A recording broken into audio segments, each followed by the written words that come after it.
up? What's up? Welcome to our office hours. We're going to be breaking down a fun topic today that's going to combine a couple of different things. We're going over pre-workouts, but we're also looking at it from a lens, not just including the actual supplements, but from routines and different things that we can do. With that being said, what's up, everybody? I'm just getting live on Amazon here. Change your camera orientation. I got it. Let's get live. I'm actually experimenting with a different setup, so let me know how the audio sounds, as well as everything else, how it looks, sounds. We got a couple different pieces I've been tweaking and playing with. Save changes. And again, I'm excited to go over, we're going to tag in how all our LOF stuff fits into this, but we're really going over a pre-workout kind of routine, as well as pre-workout supplements and some of the foundational pieces around that.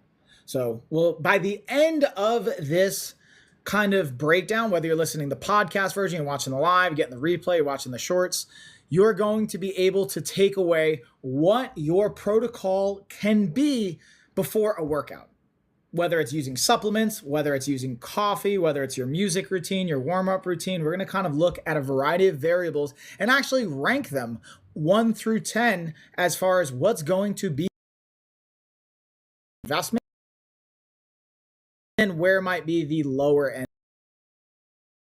Also just some like foundational things that aren't necessarily like items, products, things like that, but just like habitual kind of focal points that will be important to look at. So with that being said, I actually wanted to share what inspired this. I always like to share that because a lot of times companies will send me products and I'm like, oh, that's actually an interesting talking point. And then I do some deep diving. All of the stuff I'm going to talk about today is actually backed by peer-reviewed studies and journals and meta-analysis. That's something I'm really big on. If you guys haven't figured that out in any of my content yet, I like to look at not only my anecdotal experience and perspective, but also what is the data and also what is. That's what we're going to dive into. That's where we're at. And again, feel free to ask questions, whether you're on the live, you want to ask questions, or if you come and watch the replay, listen to the podcast, throw in the comments, let me know. I will gladly break down the insight where I can and where it makes sense. Number one, we're going to look at, again, overall, let's just define like the pre-workout kind of window that I'm going to be exploring, okay? And then we'll start to break things down from there. So number one, when we think about the pre-workout window, the very typical version of it is the hour before. But we're going to expand that window a little bit. We're going to look at a couple of contributing factors. And again, just to like redefine and make sure we're on the same page, we're going to be exploring again the supplement side of it. We're going to look at other variables that contribute to energy and also your overall health, both on the mental and the physical side, on the things that you can do, which are going to include nutrition, hydration, even cognitive stimuli. And then also looking at when we break down, I think the big conversation is, hey, should I be taking a stim-oriented or stimulant-oriented pre-workout? And I have another one here from our like C4. These are the kind of like classic, typical ones. Or should I be using something that's a non-stim or that's not going to have a stimulant, caffeine, something like that in it? So that was the real original question I wanted to answer and make sure we define. But then it started to expand as I was diving into the research, looking at different data, getting different ideas, covering different talking points, started to look at, oh, there's way more that can contribute to our performance. So yes, we're going to look at the hour before your workout, but then we're going to expand it to even the 6 to 12 hours potentially before a workout and look at, okay, where is a stimulant-oriented supplement going to be beneficial and where is a non-stimulant supplement and kind of habit going to be beneficial?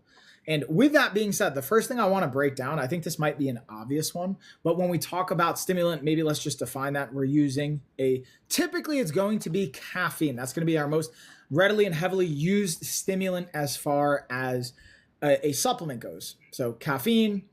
You can also see, again, different versions of where you're going to get the caffeine from, whether it's your actual powdered supplement, a pill. We have like gum. So our neurogum, there's some cognitive components to that, but also coffee. I'm actually drinking, if I'm being honest, this is decaf coffee, y'all, but I just like coffee and it's cold. I've got my protein. So we're gonna even go on how you can use protein, things like that, and how it's gonna impact your performance.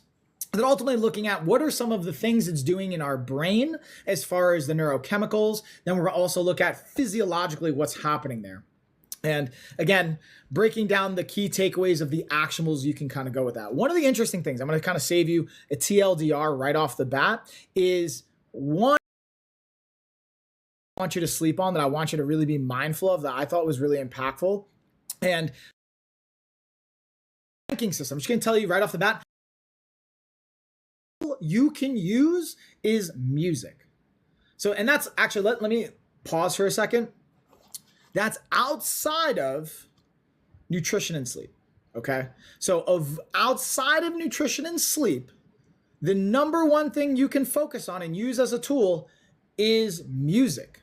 So I actually didn't go into the weeds of like what kind of tools you'll use when it comes to music, but specifically I wanted to share using music has a lot of data behind it on the impact it can have, not only from a dopamine perspective, from an actual overall arousal perspective for, again, our brain chemistry and stimulating the parts of our brain that are going to help from a muscular endurance, from an exertion standpoint, from a fatigue, like kind of, or combating fatigue.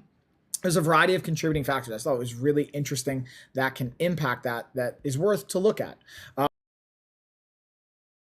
Now I'm going to save you on the opposite side of that. Number 10, and we're going to talk about everything in between, is kinesiology tape or different versions of tape. Now, again, these all things can have their place, but I just wanted to show you the spectrum of it. We're going to dive everything in between.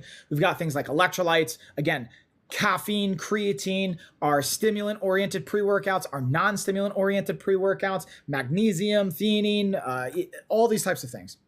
But before we go into that, I want to talk about the kind of, again, tier system here, how I approach these things. This is on different topics or on different pieces of content in different office hours, which is ultimately, there we go, our habits. So tier one, our foundation of all of this is sleep. If you don't have sleep, all this stuff it can still be impactful, but like sleep is going to be your most impactful focal point and habit you're going to want to master. Another interesting one that hopefully is obvious is coming to our nutrition. Okay. Making sure you're feeding your body. And this goes into a deeper question of, well, should I be working out fasted, not fasted? Couple things related to that. That's maybe a different office hours, different topic. This is going to make a couple of assumptions, okay? And the assumptions is you care about performance first and foremost. That's what this whole theme is about.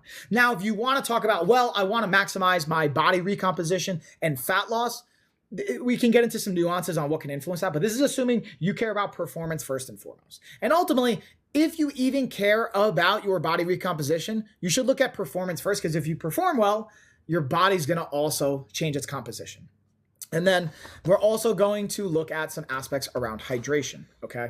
So with that being said, sleep first and foremost. And kind of thinking about sleep, one of the things I thought was I wanted to talk about related to sleep. And again, the order I'm going in this is not the ranking yet. I'm going to cover the ranking all the way at the end, 1 through 10 of these products. I'm just going to have to bust things out based on how they relate to some of the foundational pieces here. And with that being said, with the foundational pieces, we're going to again look at sleep. And one of the things I hear a lot of times is, Mike, I have a hard time sleeping. I have a hard time getting to sleep, having consistency with my sleep. So one of the things I wanted to talk about is using some even supplementation, some habitual support with sleep, whether you're going to use something like Nitral's Sleep and Restore. Now, here's the thing I would say with that. They have melatonin in this. I'm not a huge fan of using melatonin on a nightly, daily basis, but it can be helpful to reset your rhythm, especially if you've traveled, you're changing time zones, coming off a crazy schedule. Melatonin combined with magnesium. We also have, GABA in this, and I believe, they have lemon balm extract as well. Now, all these things don't necessarily need, but it can be impactful. Now, what I will say is they have vitamin B6 in this as well, which as it builds up in your system, we're going to talk about later where B vitamins in general come into play from a pre-workout standpoint and the benefit. But being able to first think about the 12 hours prior, the 6 hours prior, maybe even 24 hours prior, depending on when you're working out, is going to be sleep. So making sure the goal is 7 to 9 hours of sleep. But an interesting study and a kind of athletic study that was done in a peer-reviewed journal was looking at basketball players specifically. But you can kind of extrapolate this out and apply it in different settings, was when they got an extra 2 hours of sleep. So they went from 8 hours of sleep to 10 hours of sleep, their performance increased. Now, I'm not saying everyone's even that's accessible. 10 hours probably sounds crazy for anyone that's a parent out there. I know that sounds crazy for me. I'm really shooting for like a strong 7 to 8 hours of sleep every night. I take a lot of pride, and quite recently I've been like, if I look at even my data, like on the smartwatch, and we're going to talk about even where wearable devices and smartwatches can fall into a optimizing our performance and even part of our pre-workout routine. Looking at my sleep, yeah, last night I got just over 8 hours, score of 77 out of 100. And then if I look at my overall history, it's going to average just above probably 7 hours, give or take. Hope's been kind of sleeping pretty rough lately, so that's been tricky. But in general, over 7 hours of sleep has been my goal. Okay, so that's the first part of it, and things that'll support in that. Another aspect that we even take out, again, you don't have to have melatonin. We're also going to look at just magnesium by itself can be a great nervous system relaxer as far as to help you calm down and also help support your muscles. Now, you don't have to just take magnesium at night from a sleep perspective. Magnesium can be really impactful for the hour before your workout. And honestly, this is where I like to be transparent with you guys. What I've done is I've done a lot of like digging. So I've pulled up some of this information. I have a kind of like a cheat sheet and a PDF that's going to give me some specific journals and some specific numbers around this that I want to share with everyone, so I'm not misrepresenting things. So again, being able to have it from a support and a sleep perspective is helpful. Also, prior to a workout from an electrolyte perspective and balance. Speaking of that, that's another piece that I want to talk about. And comes to talked about sleep. The other piece we're going to look at is our hydration. And then we'll also talk about nutrition and food coming into it as well. Because another piece to the overall nutrition and hydration, we're going to look at two things. Hydration, just getting fluid in, but also having electrolyte. Really like things like Element or Kepi's, another brand that I've worked with before from electrolyte packets that have your blend. So if you even look at Element, they're going to have a gram of sodium. You're going to have, from a potassium standpoint, 200 milligrams, 60 grams of magnesium, which we were talking about before. So being mindful of that electrolyte balance, or we're going to have 200 milligrams in our pills. So if you want to, again, this is about balancing and replacing while we're active and sweating. But to me, loading up ahead of time. So Element's a great option intra-workout, during your actual workout, or maybe right before, again, leading into that 15 minutes going into a workout. But I like magnesium the morning of, just as a staple supplement in the hours prior. And that's assuming if you're working out in the morning. I tend to work out anywhere from 8 to 12 in those windows, depending on the day. If you're working out in the evening, you can still take all of these things. It's just a matter of shifting the window. The one thing I would say, going back in, is if you're working out in the evening, you have more time during the day to properly hydrate. And that's where having magnesium in the morning will have a little bit more time. And then you can wait to take your Element, potentially even intra workout, or you could sip on it throughout the day. But the Element component is really meant to be done intra workout during your, especially like high intensity stuff like jujitsu, running, sports, Muay Thai, again, hard hit interval training, CrossFit style, like that's the Element's going to help, but you can sip on it as well. The other thing I would say, though, going back to even from a food standpoint, that's where you want to make sure you get carbs in throughout the day. And again, I'm not going to go into the exact numbers and ratios. We can have a whole breakdown around that. That's where you have our app. You can kind of get different information, all of our different products, from our books to our coaching programs and things like that, talk about the exact ratios. But being able to load your carbs prior, so you have sugar available for your workouts. Multiple studies, many times over, meta-analysis have shown the best impact on performance when it comes to nutrition is having glycogen available for your workouts. You can go keto and you can do different things, but your overall, what they've seen in the meta-analysis from what I've reviewed from others doing this, is you're not going to perform the same. If you care about performance, you're going to want to have some type of carbohydrate and glycogen prior. Now, what you do for that can vary. You can go anywhere from honey, can be a really simple one. I personally like honey, something like that simple, especially in the half hour to an hour before, because it's not processed.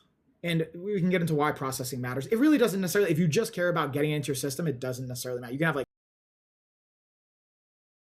again, being mindful of how much you eat, but I care about from an inflammatory standpoint, from a nutrient density standpoint, and also like from my experience of working with like local honeys, it can help with different types of immune response dynamics. Another thing I personally like, because my body's a little bit more, personally, my body, the way I've seen it, much on the carbohydrates or as many or as like sugar latent, because I can kind of perform in a lot of different environments even faster. Sea moss gel. Like I'll do like, I treat this like jelly. So I'll do like maybe a peanut butter jelly and a little bit of honey. Like I do that even in a tournament, in jiu-jitsu style tournament, or if I'm going to a really heavy workout session or in between sessions, this can be helpful. But I found just doing like a tablespoon of carbs, nutrients in, getting some more electrolytes coming in, that's a really helpful one as well when it comes to nutrition side and when it comes to the hydration side. So again, to recap that component of it, having your electrolytes, having in some simple carbohydrates, that's going to be a key component we can use tools and products around to set ourselves up from a pre-workout standpoint that we can again show has a statistic benefit on our performance. And again, if you guys are curious of the exact numbers and also references, when I repurpose this into a blog, or maybe you're watching this on the blog right now, you can get that information below. Wherever you're watching this, we're going to have a link to our blog. You can see the data. I have all the citations and references there. And if it's not up live yet because you're watching this live, then make sure you're tuned in to this channel and I'll share with you guys wherever you're watching this. You'll be able to have the notification when it's up, which will be in the next like 3 days, maybe 5. Every week we pump them back out. So that's our nutrition and our hydration component of it. Now let's talk about a next step or the next piece of it. So when we're looking at, again, we went sleep, hydration, and nutrition. Another part of it is now leading up to the actual supplementation side itself, right? So being able to say, okay, now I want to potentially, and this is what started all of this, was the pre-sticks workout, pre-sticks that I free stuff, transparently. Again, they're not paying me to say anything in particular. I just like, cool, I want to like popular topic, and I dug into some trending things around it. So they have a combination of things. And the two things that I was really excited to see was creatine and caffeine, because those are the two most studied, scientifically supported, impactful ingredients when it comes to supplementation in general. Here's the one thing I will say that I got to give them a little bit of pushback on. One, I mean, they do great on the caffeine, 100 milligrams, pretty solid. Magnesium, 85 milligrams, pretty good. You can have more than element here. And there's a reason. There's a ratio why element and different types of things have the ratio of the electrolytes they do. Sodium, potassium, magnesium, they have different roles. One is what's called an intracellular. One is what's called an extracellular, pulling water in or out of your cell. And based on that, you will have different ratios and proportions. So that's just an aspect to keep in mind. They calculate that. But again, you wouldn't necessarily take this for the magnesium itself. You would take like a separate, because again, the Nestle Naturals version of it has 200 milligrams. And that's closer to what you want to see as like a modest effective dose from a, if you're taking it at night for sleep, which you're not doing a pre-workout, but if you're taking it as a supplement before your workout to help from a muscular endurance, from a nerve response, from an electrolyte perspective, that's where you're going to want to see it. The other part is for the creatine piece of it. This has creatine in too, which is why I wanted creatine and caffeine, but it's a part of a proprietary blend, which is fancy of saying they don't have to tell you how much of what is in it. So it has beta-alanine, that's another one we're going to get into and why that may or may not be beneficial for you. Citrulline, another one, arginine, and creatine. These are some of the ones that caught my eye, but they're saying all of these total are 500 milligrams, but you don't know how much creatine in it. And it's honestly, from a creatine standpoint, and I also have my other versions of creatine you can get in, whether it's from gummies or from the powder itself, you're going to want to usually get in like upwards of potentially 10 grams. And that's in the early part of the day. And then same thing in the second half of the day. Even what I found effective when I've talked to others in this space and consumed others' information, they'll talk about having like 5 to 10 grams as a serving in the first half of your day, 5 to 10 grams as a second serving in the second half of your day. And may want to do that is because from a digestion standpoint. Okay, if you have too much creatine, again, you can have some rough GI, like some diarrhea. How your body responds. If it doesn't have any issues, take it all in one shot. 10 grams at a time. I'm just gonna have a rough. With that being said, it doesn't take be helpful, but it's not enough from what I've seen to really be used as a pure creatine source or supplementation. You're going to want to take creatine in addition to this. The caffeine will do it. The beta alanine, also another great option here as well. And when we think about caffeine, again, from a stimulant perspective, it's going to help from a neuro response perspective. Output. The second piece to going to the creatine, it's going to help from what's called AT, both. So that's our main source of energy. The first like 5 seconds of a workout or any kind of exertion is coming from ATP. After about 15 seconds, we're going to other energy systems, our glycolytic system, which is why sugar and glycogen is so important. Most of our workouts don't go more than like, for a set, 1 minute, maybe 2. And that's really getting crazy. If you're doing muscular endurance type stuff, that's where we may want to even then get into like beta alanine can be beneficial from a muscular endurance, from a repeat effort. It's not even just for cardio. Like endurance athletes, I think from what I've seen on the data, are going to benefit the most from beta alanine. Also, here's the trick that I see most supplement companies using beta alanine for, whether it's this or other pre-workouts, even like C4, things like that, or even non-stim oriented, like Gorilla Mind I have in the carousel, and some other ones related to that, like PES science. Being able to use it from a tingles perspective. So you're going to get some tingles that gives you a psychological, like, oh, this is working, it's doing something. I mean, beta alanine has its value, and when you take it, but it's one serving isn't going to do it. It's like, it has to build up in your system. So you may want to take it for days and weeks before you really start to see the impact over time. But if you're taking it every time you work out, then over like a week or two, you'll see a benefit from that. So I think that's an important piece to keep in mind. And in general, when it comes to all the supplementation stuff, like, these are the nice to haves. You don't need any of this stuff, to be honest. It's just the nice to haves to optimize performance. Going to outperform almost all this stuff. We'll get into some of the other things as well. So we talked about even the electrolyte side. Electrolytes, so even as little as 1% dehydration can impact your cognitive performance. And then you go past 3%, dehydration, you're getting your electrolytes imbalance, can impact your endurance, your strength, your power output, all of those things, especially in potentially high heat environments. So if you're training in a gym or in a location that you're sweating a lot, whether it's in the gi maybe, or maybe in like Florida or the South or something like that, you're going to want to be mindful of your sweat and your body temperature regulation that we're going to look at. From a supplementation standpoint that came up was B vitamins. Okay, so I have some examples of that. And also I want to share, when it comes to the magnesium, you can take it in a powder, you can take it in a pill, you can also take it in a dropper. I find the sublingual, the dropper, to be the most bioavailable and absorbable. Same thing from B vitamins. You can take it in a pill, you can take it in a powder, you can take it in the sublingual or like dropper style. That's what I do for this B12.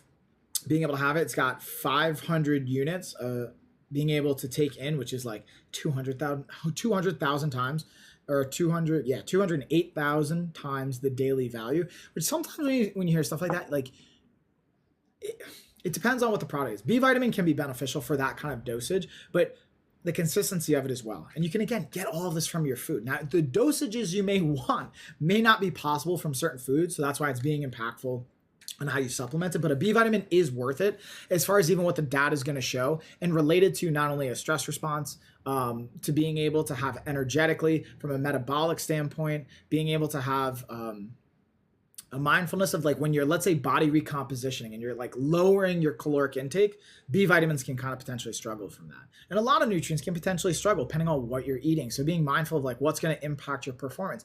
B vitamins and B complex vitamins, B3, B6, B12, being able to impact that. So even this B complex has thiamine, riboflavin, niacin, B6, folate, which I believe is B3, B12, and biotin.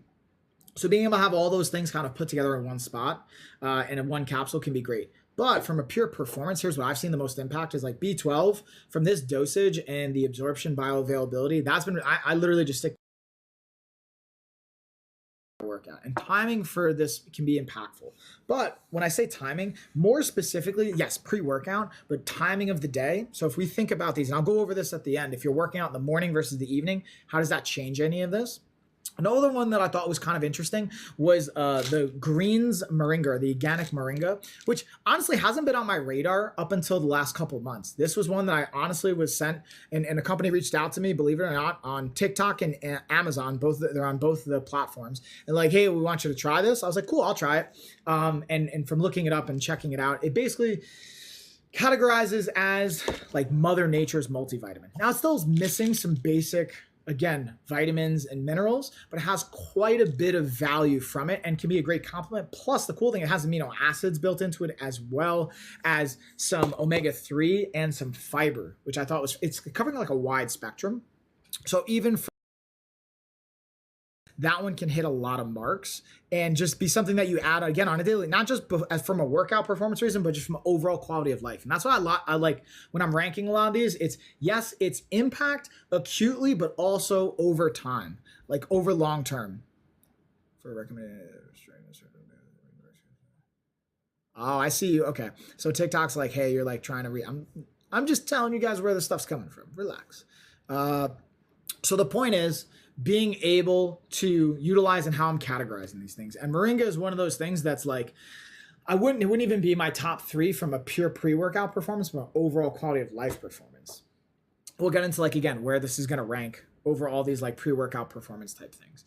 So we covered our music, we covered creatine, we covered caffeine, we covered electrolytes, we covered magnesium, we covered B vitamins, we covered moringa. We got 3 more to go. I actually even slightly touched on KT or kinesio tape or KT tape. And also here's some of the things we're going to touch on, which is resistance bands, the LOF bands. So using our short and long loop bands from a warm-up perspective. We're going to also cover how we can use a physio ball, which I have right over here. Let me grab and show you.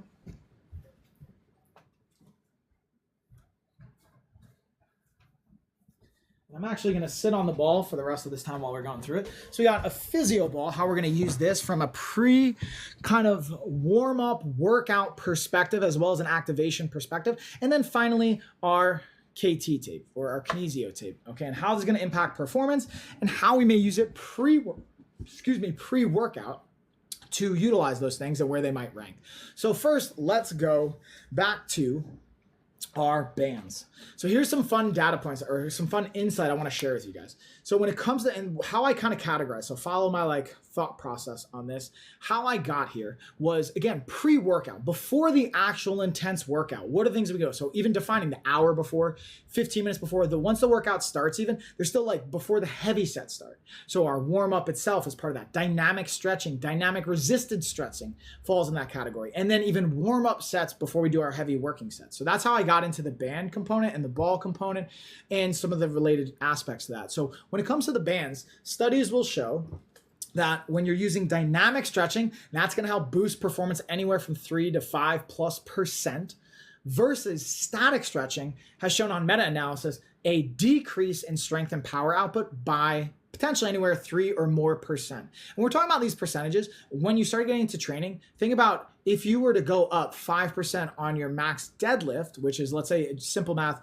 200-pound max deadlift, that's 10 pounds. So being able to do 10 pounds more, 10 pounds less can be your new PR. That's impactful, especially over time and over volume.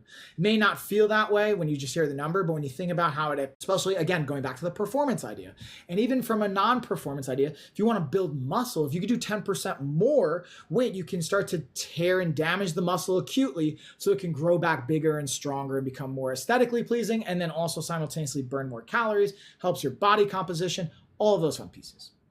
And again, not only being able to prime the tissue, warming it, having more range of motion from a nervous system, having joint integrity, but also being able to have it even as a facilitator in priming your nervous system. So not only the muscular system, but your nervous system as well. And be able to have fast twitch response times and different things like that. So some of the key things that have been associated when it comes to increasing is your bench, your row, being able to deadlift, being able to squat, some of the big movements. Using bands as part of the warm-up is going to be impactful.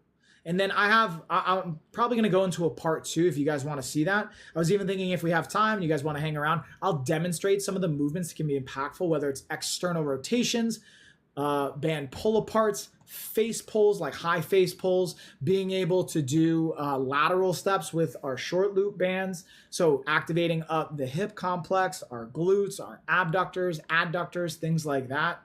And being able to go some of the other components around it, banded dislocates and around the worlds, as I like to call them. I've seen others call them. So all of these pieces become impactful when it comes to the bands. And to piggyback on that, now with the ball component, being able to use the ball. One of the data points I'll share with you is an increase of core activation from anywhere of 20 to 40% when you're using. Being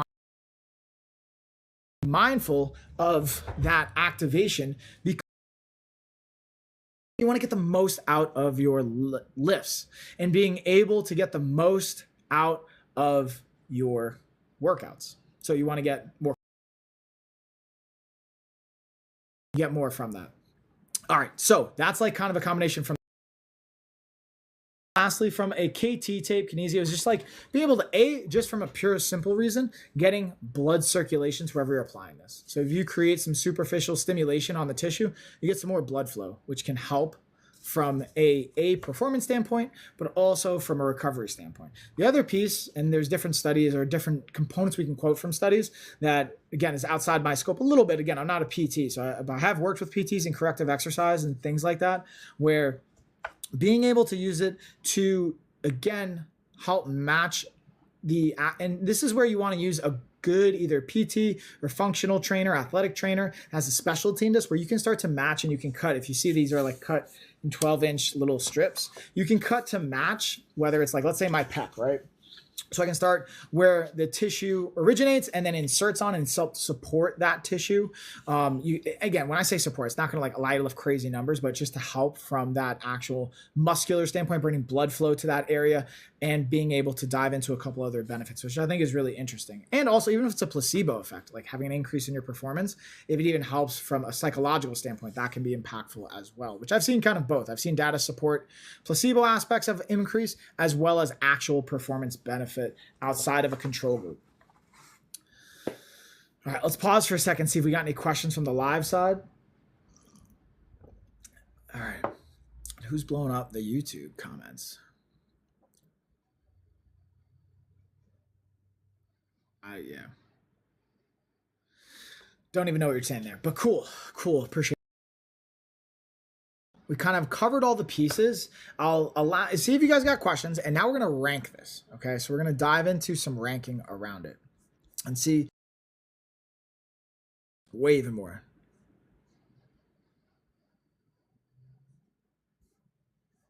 Oh, there's okay. Right.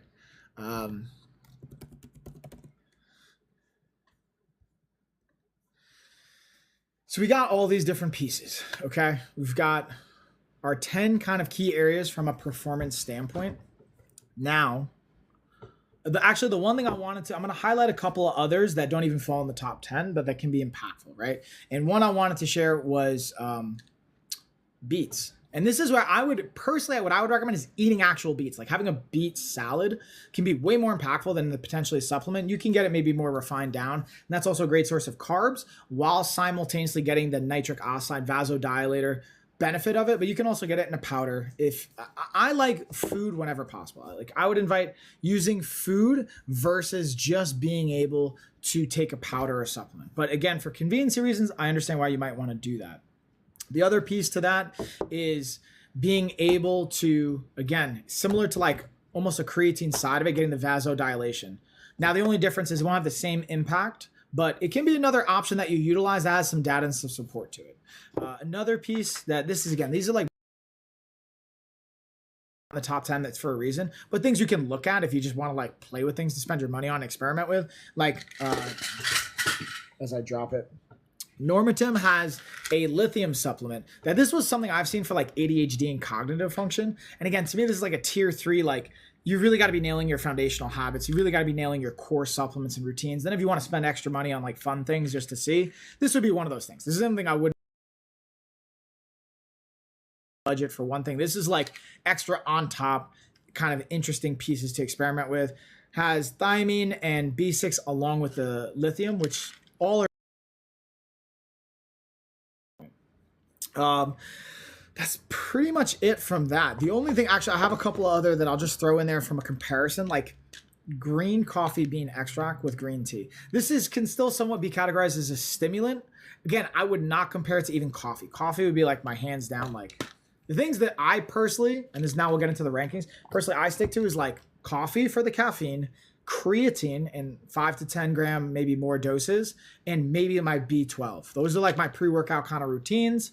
If you want to go non-stimulant oriented ones, you pull the coffee out, you do your B12, you can do your creatine, you can even do beta alanine for depending on your performance reasons and some other aspects around that.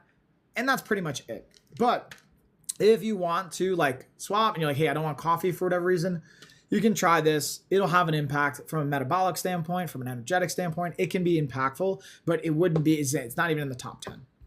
So we've kind of covered all the products that I wanted to go over and the tools related to it. But to me, the number one thing, and again, I'll go back to the ranking piece, the number one thing you can leverage is music. Like it's performance-wise going to be the most impactful. From a brain chemistry perspective, from a dopamine and a, like serotonin, mood regulation, reward mechanism, and also your just ability to exert and overcome, music's going to be the best thing you're going to leverage. Like the strongest tool you can use before a workout, getting in the right mind space, and even during your workout, leveraging music. Now, I like my fiance, for example, Carrie, she doesn't listen to music during her workout. You could totally do that too. You don't have to become reliant on music, especially if you're doing it based for performance reasons and you're like a fighter, for example, or any type of athlete. You're not going to necessarily have music during the game or during your performance. But if you want to get the most out of your workouts and your trainings, leverage music. It's again, and if you want to see the like citations and data on that, you can go to the blog when it's up or just click the links below. You'll kind of see that data. So that's number one. Number two is creatine. Again, for both the brain and the body, from a cognitive standpoint and from a physical performance and energetic standpoint, repeat efforts, that's what puts it as number two. It's one of the most backed products and tools that you can leverage. Number three, caffeine. Again, from alertness, from an output standpoint. Now, here's the caveat. When it comes to caffeine, this is the only one you want to be mindful from a timing perspective. This is one you do in the morning and maybe the afternoon. But once you get past 2 o'clock, this is not a good return on investment. Okay. And what I mean by that is it's going to impact your sleep quality. Everyone's different here. Everyone can say like, oh, I might not be as sensitive, but I would recommend not having it. Cause think about it. Caffeine can have a half-life. So it's half of it will stay in your system for up to 12 to 24 hours. And so if we take, let's say, a cup of coffee or my pre-workout sticks, 100 milligrams, that means 50 milligrams still going to be in my system 12 hours later. So I don't want 50 milligrams or more in my system past midnight. It's not going to be impactful. So for me, I cut off my caffeine intake around lunch, like 12, 1 o'clock is the latest I'll do it. At one point I used to push it to 4 and I'd still somehow get to sleep, but I noticed my sleep quality tanked pretty hard. So when it comes to caffeine, be mindful that it's going to have a half-life of up to 12 hours, anywhere from 8 to 12 hours. So you want to be mindful of how you time that. If you're working out in the evenings, you don't want to lean on even like caffeine-oriented, stimulant-oriented, or coffee-type-oriented pre-workouts right before. You could take it maybe earlier in the day just to give you some energy throughout your day, but it's not even going to last you to your workout. So that's just something to keep in mind. That's number three. Number four actually is going to be resistance bands, like our LOF bands, for example. We have our whole pack. And again, you don't have to even use this, but I'm obviously biased. So we have a whole training system that comes with that, our app, our meal planning, coaching support. You get all that when you buy our LOF training system and bands. But short loop, long loop bands, when you use them in your dynamic stretching routine and your warm-up routine, it's going to increase your overall performance and output. So that's why it's at number 4. Number 5, using electrolytes. Now, I put it at 5 just because like electrolytes can be extremely impactful, but I'm talking about it as a supplement and for your pre-workout. That's why we're looking at what does the data show? What does the impact show? If you're properly eating from a nutritional standpoint throughout your day, you may not necessarily need extra supplementation before your workout. It be impactful, but even from the data I've seen, the bands are going to have more weight from what you get out of your workout, especially if you're properly hydrating throughout the day and eating proper food balances and you're supplementing with other things throughout your normal routine. That's why we put electrolytes at number 5. Then number 6, we have magnesium, which is going to be great again from a pre-workout standpoint, from your muscular system, and from a balancing electrolytes, that's why it's right after just your core group of electrolytes, but also from a recovery and calm standpoint, later in the day, in the evening before bed, you can lean on your magnesium, or magnesium like kind of blended with melatonin and those types of things to help with your sleep quality. Then number 7, we have our B vitamin complex. Now, I would even maybe propose repositioning this if it was just purely B12, and if you're, but overall, from a B vitamin standpoint, we're going to put them at number 7 from an energetic and metabolic function standpoint. And especially if you're like burnt out, you're not getting proper sleep, you're not getting good nutrition, this is going to be impactful for you. Then we have number 8, we're going with our moringa. Or you could even swap this for, honestly, a multivitamin. Like either one of those you could take before your workout will be impactful for you. And hopefully that's something you're taking on a daily basis anyway. And that's why, like, for my top 5 in supplements, either moringa or like a multivitamin or a greens product is like a core I'd recommend everybody take no matter what. But then when we put it in the specific context of performance enhancement right before a workout, it's still in the top 10, but it's not in the top 5. So that's why we got it at number 8. Even from a micronutrient overall density perspective, not just our vitamins, but minerals, antioxidants, and overall nutrients, it's got over 90 nutrients in general in it. Then we have number 9, where we have our physio ball. So again, talking about similar to the bands, using it for core activation, using it for priming your tissue from your system, and being able to have that continuous integration into your chain, it's going to enhance your performance and overall just like quality of life even throughout the day. And then lastly, our KT tape or kinesio tape. Out of all those things, it can still have some data and backing in the performance, but it's of all of these going to be like the least impactful and prioritized. So number 1, use music. So the biggest takeaways I would invite is music, creatine, caffeine. Those are the 3 things that if you can leverage those, whether you want to get it from gum, again, you want to get it from coffee, your pre-workout powders, all of that. Like really the most beneficial thing I've seen from any pre-workout is if you're using a stimulant one, is the caffeine. Yes, a little bit of beta alanine. Yes, there's some other things in there that can be helpful, but really it's the creatine and caffeine that's doing it for you. And if you're going no caffeine, no stimulant oriented, creatine, B vitamins, music, water, electrolytes, you're good to go. And then obviously throwing in the bands from your warm up perspective. That should be across the board, whether stimulant or non-stimulant. And there we are. And that's kind of going to bring it home as far as, again, our pre-workout impacts, tools, products that we can look at, and what brings value. And I'm going to pause to see if we have any questions for the live part of it. And again, if you guys are watching the replay or anything like that, you can check below, check the blog, make sure you're following. I appreciate y'all. We'll be back. I'm pretty much going to be live streaming again on almost a daily basis at this point.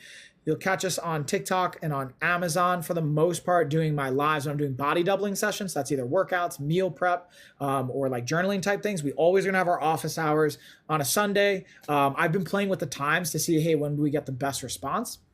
It looks like, 8:15 is good, but like honestly, sleep was rough last night, if I'm being honest with you guys. So that's why we kind of positioned it to having it here. And yeah, that's pretty much it. I appreciate you guys. Thanks for tuning in, catching the fun. I will be back most likely tomorrow. And again, if you haven't already, please make sure you're following, subscribing, liking. Love hearing from you guys. And that is pretty much going to do it. Cheers, everyone. Bye, y'all.